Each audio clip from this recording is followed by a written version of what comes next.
महाराष्ट्र, जिसे भारत की आर्थिक शक्ति माना जाता है, और दूसरी ओर उत्तर प्रदेश, जो अपनी विशाल आबादी और तेजी से उभरती अर्थव्यवस्था के लिए जाना जाता है।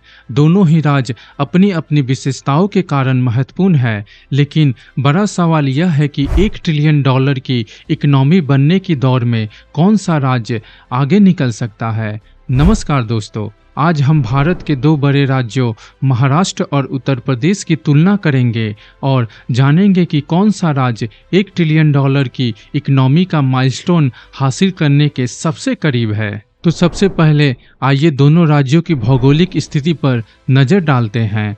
महाराष्ट्र का क्षेत्रफल लगभग 3,07,713 वर्ग किलोमीटर है और इसकी पश्चिमी सीमा अरब सागर से लगती है। इस भौगोलिक स्थिति का बड़ा फायदा यह है कि यहाँ कई प्रमुख बंदरगाह हैं, जैसे मुंबई पोर्ट और जवाहरलाल नेहरू पोर्ट। ये बंदरगाह भारत के सबसे बड़े शिपिंग हब में से एक है, जहाँ से देश का भारी मात्रा में सामान एक्सपोर्ट और इंपोर्ट किया जाता है। 2022-23 में जवाहरलाल नेहरू पोर्ट ने लगभग 6.5 मिलियन कंटेनर का ट्रैफिक संभाला था, जिससे राज्य की अर्थव्यवस्था को बड़ा फायदा हुआ। भारत के कुल एक्सपोर्ट का लगभग 20% से अधिक हिस्सा केवल महाराष्ट्र से होता है। दूसरी ओर उत्तर प्रदेश का क्षेत्रफल लगभग 2,43,286 वर्ग किलोमीटर है, जो एक लैंडलॉक स्टेट है, यानी इसकी कोई समुद्री सीमा नहीं है। इसके चलते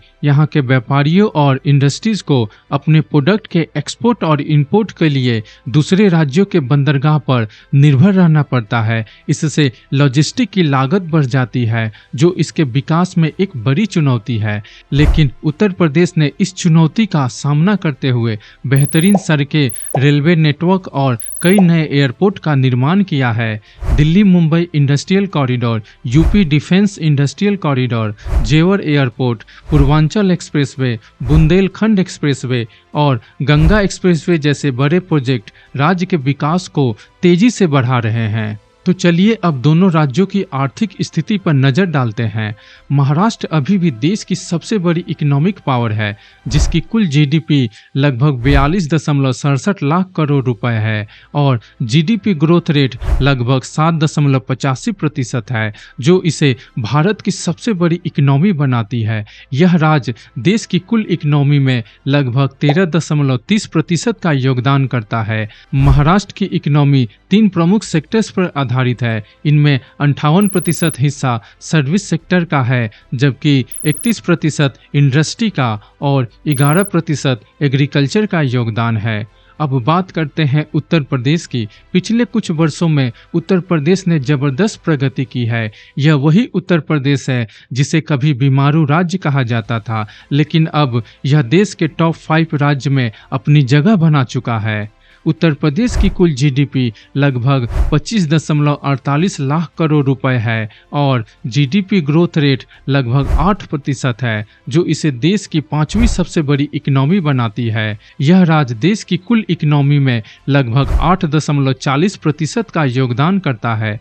उत्तर प्रदेश की इकोनॉमी भी 3 प्रमुख सेक्टर्स पर आधारित है। इनमें 47% हिस्सा सर्विस सेक्टर का है, जबकि 29% एग्रीकल्चर का और 24% इंडस्ट्री का योगदान है। तो आइए अब इन दोनों राज्यों की इंडस्ट्रीज पर एक नज़र डालते हैं। महाराष्ट्र की राजधानी मुंबई को भारत का फाइनेंशियल कैपिटल कहा जाता है। यहाँ reserve bank of India, Bombay stock exchange और नेशनल स्टॉक एक्सचेंज जैसी प्रमुख वित्तीय संस्थान है। साथ ही कई बड़ी कंपनियों के हेडक्वार्टर्स भी यहीं पर है। जब मुंबई की बात हो और बॉलीवुड का जिक्र ना हो तो बात अधूरी लगती है। जी हाँ दोस्तों, फिल्म इंडस्ट्री का भी महाराष्ट्र की इकोनॉमी में अहम भूमिका है। महाराष्ट्र में metal, capital goods, automobile, electronics, pharmaceuticals, textiles, chemicals, food processing और आईटी जैसी कई प्रमुख इंडस्ट्रीज है। मुंबई पुणे इंडस्ट्रियल बेल्ट देश के सबसे महत्वपूर्ण औद्योगिक क्षेत्र में से एक है।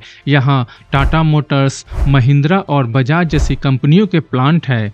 मुंबई और पुणे के अलावा नागपुर, नासिक और औरंगाबाद महाराष्ट्र के प्रमुख इंडस्ट्रियल हब है।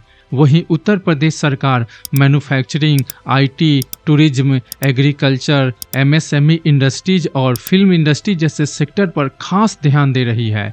Noida, greater Noida Yamuna expressway belt IT और इलेक्ट्रॉनिक्स मैन्युफैक्चरिंग के नए हब बन रहे हैं। यहाँ से देश के लगभग 40% मोबाइल और 55% उनके कंपोनेंट का मैन्युफैक्चरिंग होता है। नोएडा के अलावा मेरठ, कानपुर, आगरा, लखनऊ, गोरखपुर, प्रयागराज और गाजियाबाद उत्तर प्रदेश के प्रमुख इंडस्ट्रियल हब बन रहे हैं। उत्तर प्रदेश की जनसंख्या 24 करोड़ से अधिक है, जिससे यह भारत का सबसे अधिक जनसंख्या वाला राज्य है। यहाँ प्रति व्यक्ति आय यानी जीडीपी पर कैपिटा इनकम 96,000 है और 2022 और 23 में बेरोजगारी दर करीब 2.4% थी। यदि गरीबी की बात करें तो राज्य में अभी भी 22.93% लोग गरीबी रेखा के नीचे जीवन जी रहे हैं। वहीं महाराष्ट्र की जनसंख्या लगभग 12 करोड़ है। यहाँ प्रति व्यक्ति आय 2,89,000 है और 2022-23 में बेरोजगारी दर करीब 3.1% रही।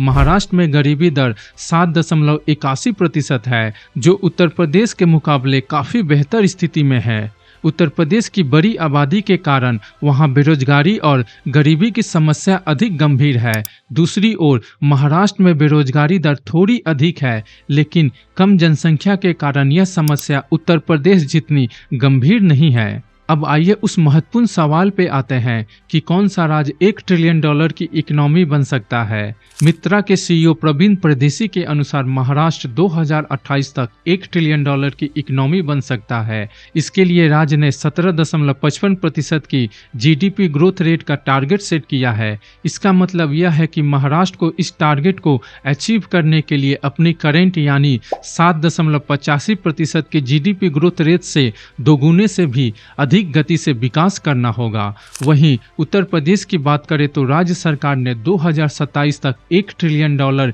की इकोनॉमी बनने का टारगेट रखा है। इस टारगेट तक पहुंचने के लिए उत्तर प्रदेश को अपनी करंट जीडीपी ग्रोथ रेट जो कि 8% है, उसे 3 गुनी या उससे भी तेजी से बढ़ाना होगा।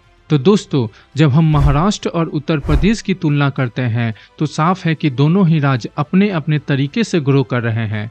महाराष्ट्र की इकोनॉमी मजबूत है और यहाँ का इंफ्रास्ट्रक्चर इंडस्ट्री के लिए काफ़ी अनुकूल है। महाराष्ट्र के पास सबसे पहले $1 ट्रिलियन की इकोनॉमी बनने की पूरी क्षमता है। वहीं उत्तर प्रदेश भी तेजी से आगे बढ़ रहा है और भविष्य में यह राज्य भारत की एक प्रमुख इकोनॉमिक पावर बन सकता है।